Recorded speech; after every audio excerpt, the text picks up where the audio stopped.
हाँ जी, अस्सलाम वालेकुम जी सारे दोस्तों का की हाल है। उम्मीद करता वहाँ ठीक हो दे खैर खरीयत नाल हो दे। सुबह सुबह का माशाल्लाह टाइम है क्योंकि मुंजियां का सीज़न है। मुंजियां शुरू मुंजियां ला रहे हैं। साड़ी बिल्कुल थोड़ी जी मुंजी रह गई है। असी आ लद्दन लगे हैं लाभ हाल दे उत्ते लाभ जड़ी है वो लद्दे पे हैं ते बंदे साढ़े लाभ पट्टे होंदे ते असी लाभ लद के लई आने जिथे मुंजी लगती पई है। और दो बंदे साढ़े लाभ पे पटते हैं। साड़ी थोड़ी जी लाभ खलोती है लेकिन सारे नालों औखा काम मेरे वेखने जो मैन समझ आया लाभ पानी दे विचों बाहर कढ़ के लाभ लदनी जाके ले जानी जाके लानी सारी मुंजी दा औखा काम ये वे। लाण एक पासे लाभ पट्टन एक पासे ते लद्दन ते सट्टन ते बाहर कड्ढन एक पासे पूरे सीजन का काम है। लेकिन अब पटते पैन लेकिन इन्ना बह के पटनी जे चाह के मोड़े लियानी उन्हें पता होवे। असी चाह के लाभ थके पे हाँ। मौजूद वेखो छपड़ी दे विच लेट रहन क्यों लेट रहन लाभ की वजह तो लाभ सट के थके पैन अक्के पैन गर्मी की वजह तो वो अपना लाभ दे विच लेटन लग गए। लाभ गई साड़ी लदी तो असी ट्रैक्टर लैके लगे जाने पेले लाभ लैके निक्का ट्रैक्टर है 300 हत्थी लाभ की लड़दी है तो बंपर भी कोई नहीं आओ वेंदे उत्ते लगे आओ परा टुर गया लेकिन चढ़ गया।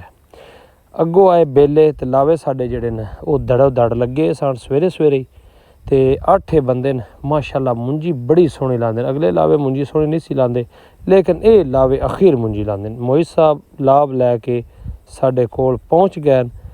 लाभ का साडा फेरा बेले साडे कोल आ गया उन्हें बाहर कढ़ के दिता सी वो लैके आ गया। साडा अगों कद्दू बनया पिया इहदे विच ये लाना है ते अगों बाल जेड़े साडे लावे न वो दरिया दे विच उन्हां नाना शुरू कर दिता है। इदों दरक्का मार देन इदों दरक्का मार आ वेंदे पैदा होंदा वेखो जा पुट्ठी छालांग मारदा वाह दरिया दे विच।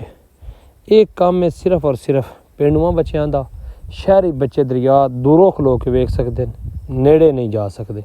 ये अनजक हो कि दरिया तारू है भरिया दरिया है तो उनदे विच भजे न वेंदे उन्होंने कोई डर नहीं कोई खौफ नहीं तो ठट लै रहे हैं। गर्मी बड़ी है झस बनाई है उन्हें इन्नी झस से गल छड़ दो वेंदे घा बजदा जिद वेख्या जे आओ गया जे बिच दड़ाल। उस तो बाद साड़ी रांदियां शरत लग गई 1 मिनट दे विच कद्दू जेड़ा है ये असां इस बंदे पार करना है तो 2.5 लीटर की बोतल पीनी है 1 मिनट दे विच बंदा भज वग्या सैकड़ चल गया। लेकिन इस 1.5 किले का मत्था या पौने 2 का ये 100 टाप पार करके जेड़ा ना 1.5 किले का मत्था इस बंदे आना है स्पीड नाल।